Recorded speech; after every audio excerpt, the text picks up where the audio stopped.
Eh, Alberto Rodríguez Martínez, que es de la Universidad Pablo de Olavide, ha hecho precisamente su tesis doctoral sobre los Países Bajos, ha estudiado mucho el tema de la idea de frontera entre los Países Bajos y las Provincias Unidas y se ha interesado mucho también, pues como todos los apasionados por ese territorio, por la archiduquesa Isabel Clara Eugenia. Precisamente nos va a mostrar una faceta de ella que es muy poco conocida.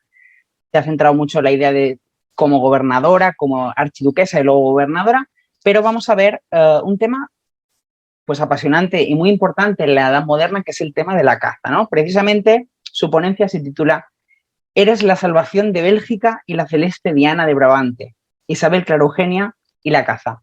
Alberto, cuando quieras. Bueno, pues muchas gracias, Fran. ¿Se oye?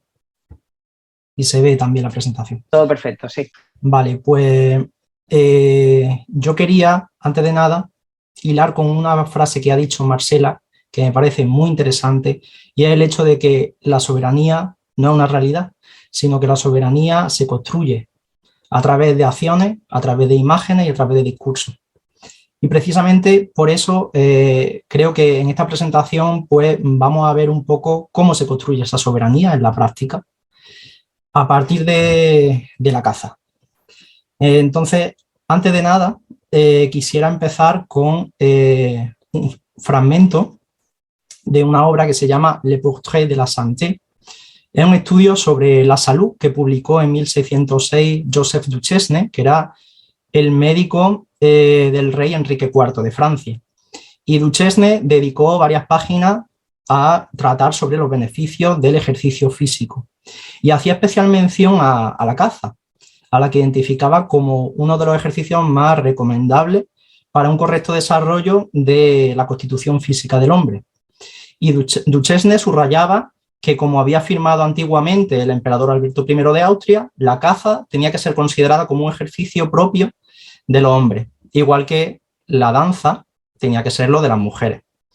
La obra entroncaba entonces con una imagen esencialmente masculina, una imagen patriarcal de esta práctica, que luego compartieron a lo largo del siglo XVII otros autores que continuaron percibiendo a la caza como algo varonil y como algo que era poco aconsejable para las mujeres, ya fuese de una perspectiva fisiológica o moralista. Bien, pues esta caracterización con el paso del tiempo dejó cierta huella en la historiografía actual. De hecho, las mujeres todavía no aparecen en los monográficos que sobre la historia de la caza se escribieron John Cummins y Philippe Salvadori, a quienes tenéis, cuyas obras tenéis aquí, son de 1988 y de 1993. Y no ha sido hasta hace poco que algunos historiadores e historiadores del arte han empezado a preguntarse acerca del papel que las mujeres pudieron desempeñar en relación con este y con otros deportes. Richard Almond, por ejemplo, cuyo libro tenéis a la derecha, ha destacado en sus trabajos que durante la Baja Edad Media y durante el Renacimiento las damas pertenecientes a la nobleza o a la realeza no solamente fueron simples espectadoras que se limitaban a acompañar o a admirar a los hombres que participaban en las cacerías, sino que también a veces desempeñaban en estos episodios una función muchísimo más activa. Igual una función equiparable a la de sus compañeros varones, especialmente en lo que se refería a la cetrería y a la caza de pequeños animales. ¿Qué ocurre con la caza mayor? Que podríamos entender como la caza de grandes animales como el gamo, el ciervo, el oso, el jabalí.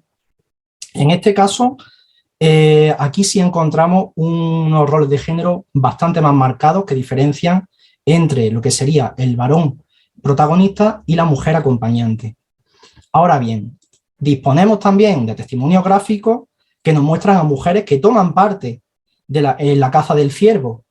Unos testimonios de los que ya nos advirtió Richard Almond en 2005 y toda una serie de escenas que después han llevado a otros autores a plantearse sobre la presencia femenina y la contribución de las mujeres a estas prácticas cinegéticas, pero siempre dentro de un contexto aristocrático. Esto es importante resaltarlo. Allen Goodman, de hecho, apunta que dicha participación debía de ser estudiada no tanto en función del género, sino más bien en función del estatus. Y ponía el acento sobre algunas figuras femeninas vinculadas con la realeza, como podían ser Isabel I de Inglaterra, a quien tenemos aquí en pantalla, o Diana de Poitiers. Y toda una serie de reinas y nobles que solían participar en cacería, donde el dominio sobre los animales salvajes podía considerarse como una prolongación sobre la naturaleza de la autoridad que ya ejercían sobre sus vasallos.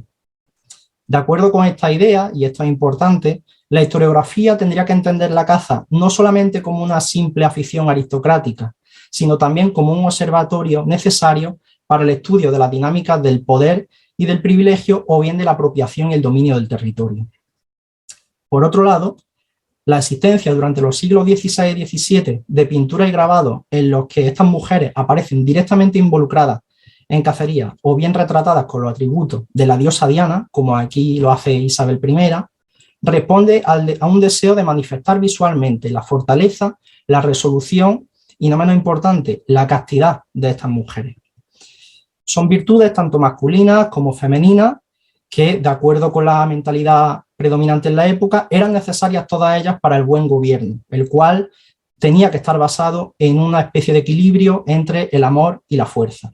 Por tanto, esta asociación directa o bien alegórica de estas mujeres con poder con la caza es un aspecto que creo que tenemos que tener en cuenta a la hora de analizar aquellos procesos por los que se construyó la imagen de estas mujeres, una imagen que además siempre fue bastante polifacética. Bien, teniendo todo esto en cuenta, en esta presentación me quiero centrar en la figura de Isabel Clara Eugenia.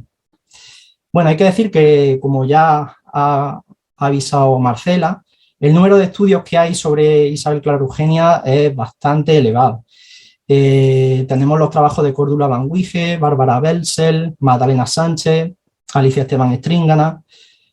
Sus trabajos, todas ellas nos permiten conocer cómo la imagen de Isabel Clara Eugenia fue evolucionando, fue ajustándose normalmente a los cambios que experimentó en su estado civil o en su posición política, y cómo estos cambios pues, se reflejaron en retratos, en escritos, en todo tipo de objetos.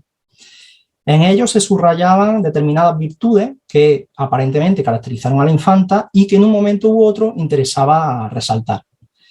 Entre ellas destacan la piedad y la devoción. Siempre están presentes junto con la maternidad y la obediencia conyugal en la exteriorización del poder de las mujeres Habsburgo y en la elaboración de un modelo ideal de soberana.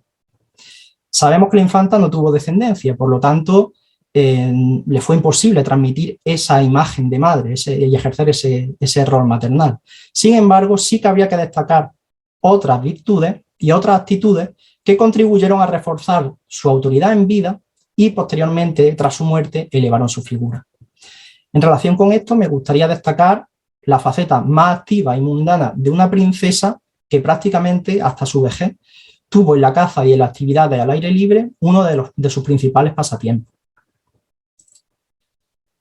Bien, me voy a centrar especialmente en el periodo en el que ejerció como soberana de las provincias católicas de los Países Bajos, es decir, entre 1598 y 1621. Pero lo cierto es que Isabel dio sus primeros pasos como cazadora muchísimo antes.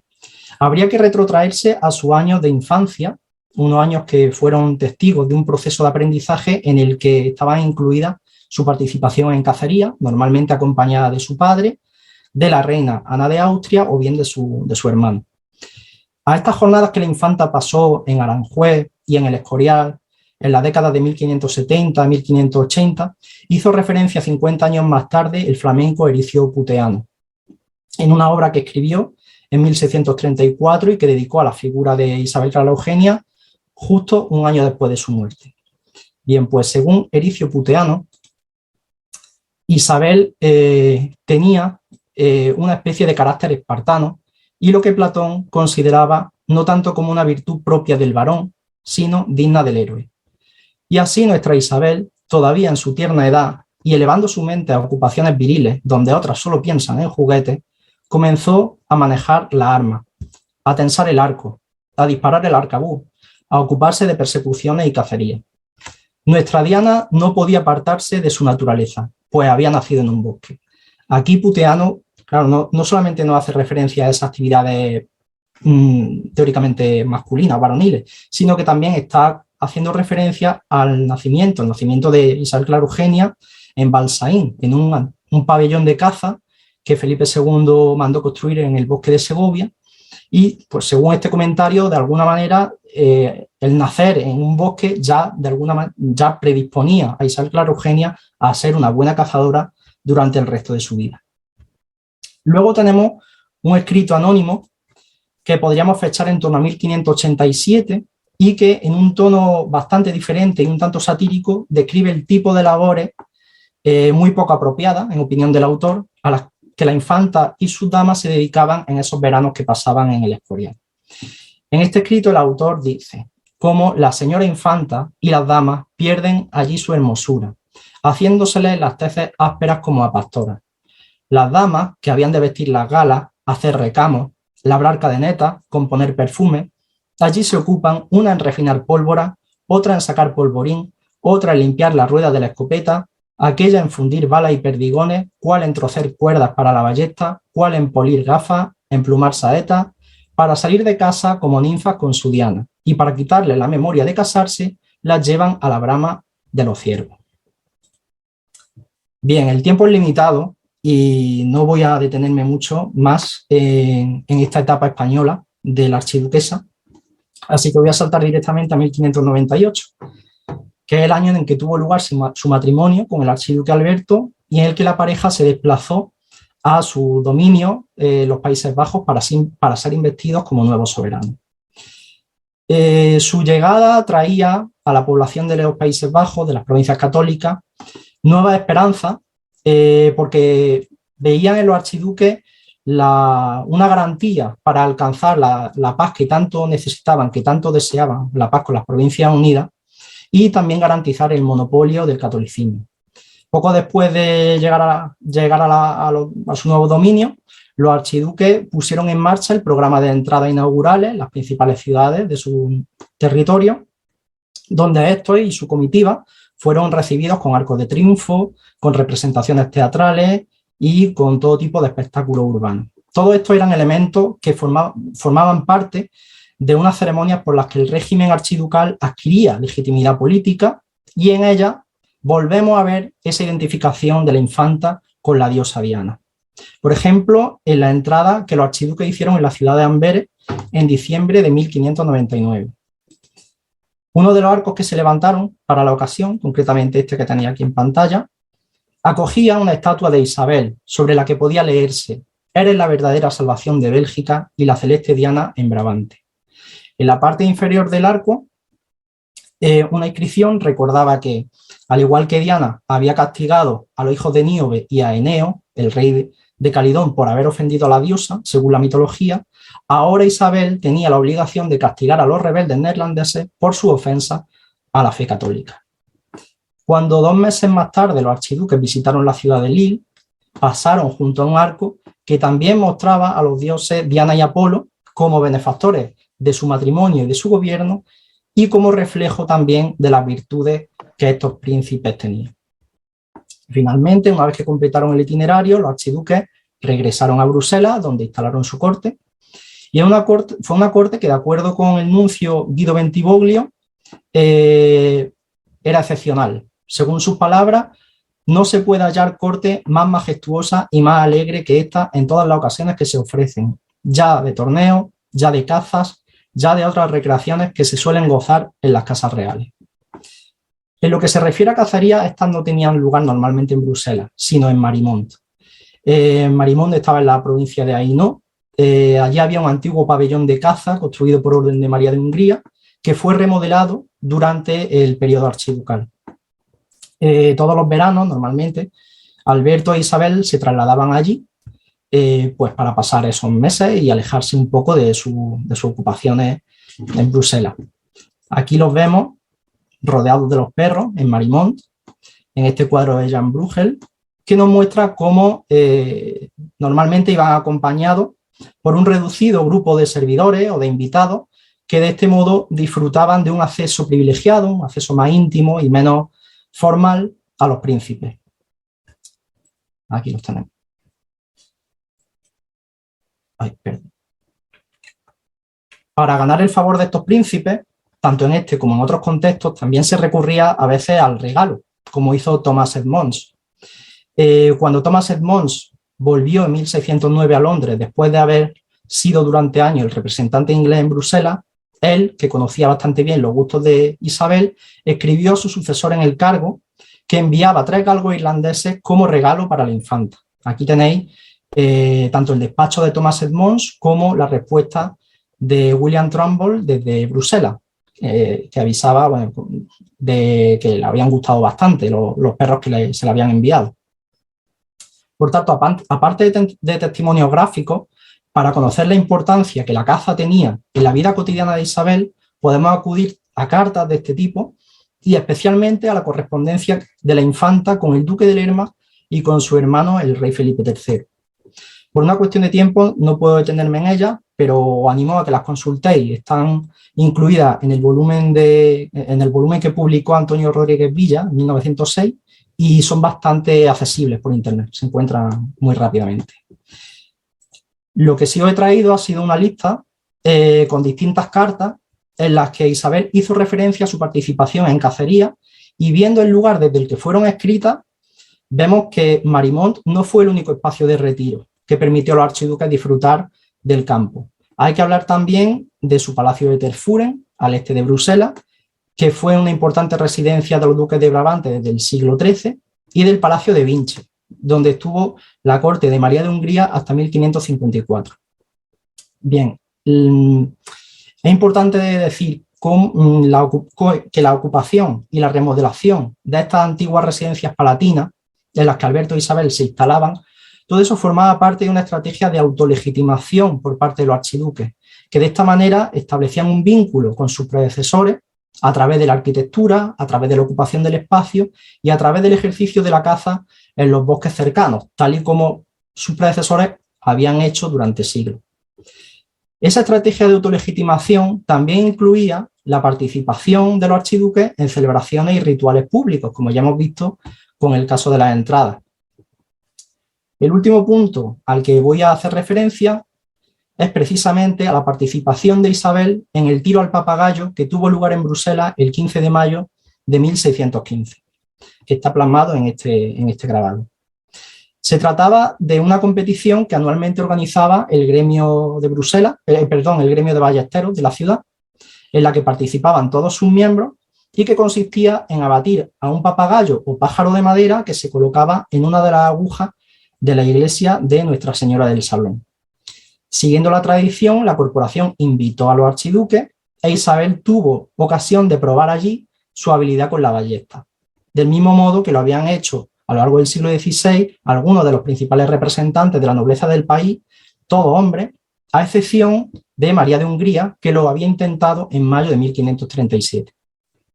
Bueno, pues cuando el disparo de Isabel derribó al papagayo, esta automáticamente fue proclamada reina vitalicia del gremio y recibió de su capellán el collar correspondiente a esa dignidad, que veis que luce aquí con orgullo la infanta en este retrato que Otto van Veen hizo de la pareja. No solamente podéis ver un pájaro y unas ballestas en el collar, sino también en el tocado, en el pelo.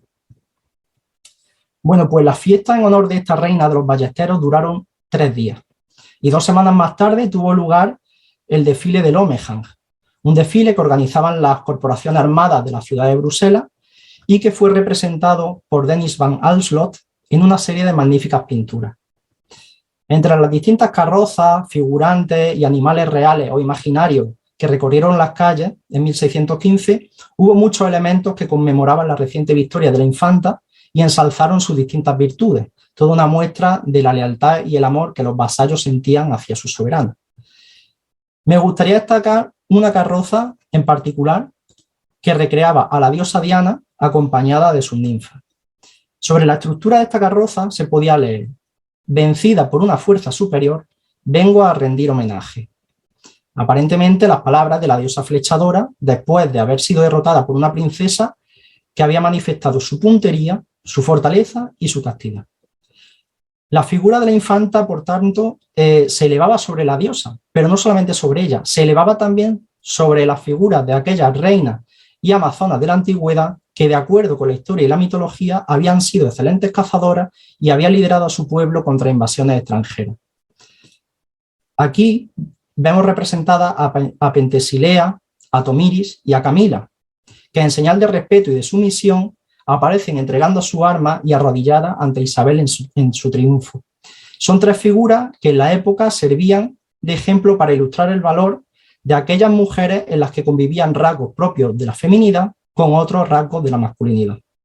Este grabado se realizó en 1615 y vuelve a poner de manifiesto la asociación de la infanta con la diosa Diana, a la que veis aquí en la derecha acompañándola.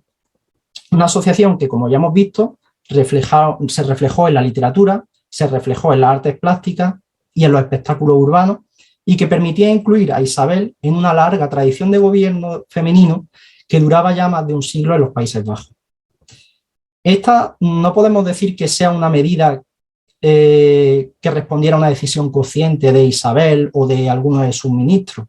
Más bien, esa identificación con Diana respondía a dinámicas de legitimación desde abajo, por parte de sus vasallos, quienes encontraron en la afición, en el gusto que la archiduquesa sentía hacia la caza, el elemento necesario que les permitió aproximarla al ejemplo de sus predecesoras.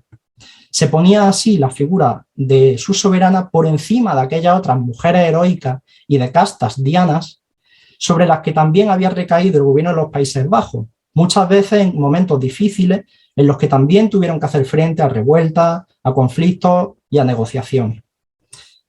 Y aunque mi presentación se ha centrado en la figura de Isabel Clara Eugenia, creo que sería bastante interesante poder comparar este caso con el de otras princesas cuya imagen también estuvo fuertemente vinculada a la diosa Diana y a la práctica de la caza. Dos elementos que fueron bastante importantes y que sirvieron como reflejo y exaltación del gobierno de aquellas que, como decía Ericio Puteano, refiriéndose a Isabel Clara Eugenia, siendo mujeres, habían nacido para alcanzar los triunfos propios del hombre. Y con esto concluyo la presentación. Muchas gracias. Muchas gracias, Alberto. Bueno, en el caso de las tres ponencias se ve que el tiempo no da para todo lo que quieren decir. Esto, si tenemos suerte, saldrá en la publicación. Mucha gente está comentando la relación íntima que existe precisamente entre la nobleza y la caza, y esa caza como deporte, ¿no? A mí me ha sorprendido porque, claro, cuando tú te imaginas la monarquía hispánica tal y como te la venden, que no es muchas veces la real, parece que las reinas españolas no practicaban la caza. Y tú has demostrado que al final no es así.